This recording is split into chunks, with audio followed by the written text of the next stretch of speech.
یہ سب خداوند کے نام کی حمد کریں، کیونکہ صرف اسی کا نام ممتاز ہے۔ اس کا جلال زمین اور آسمان سے بلند ہے۔ خدا باپ کے زندہ کلام میں سے زبور کی کتاب، کائنات کو خدا کی حمد کرنے کی تاکید۔ زبور 148۔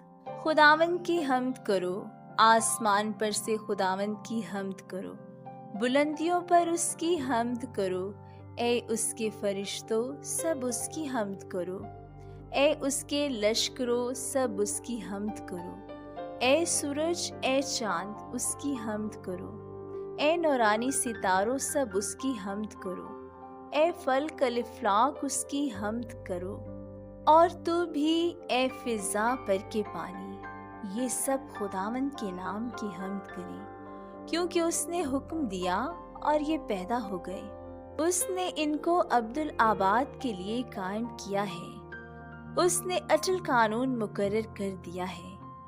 زمین پر سے خداوند کی حمد کرو، اے ازدہاؤ اور سب گہرے سمندروں، اے آگ اور اولو، اے برف اور کہر، اے طوفانی ہوا جو اس کے کلام کی تعمیل کرتی ہے، اے پہاڑوں اور سب ٹیلوں، اے میوہ دار درختوں اور سب دیوداروں، اے جانوروں اور سب چوپایوں، اے رینگنے والوں اور پرندوں، اے زمین کے بادشاہوں اور سب امتوں، اے عمرہ اور زمین کے سب حاکموں، اے نوجوانوں اور کنواریوں، اے بوڑھوں اور بچوں، یہ سب خداوند کے نام کی حمد کریں، کیونکہ صرف اسی کا نام ممتاز ہے۔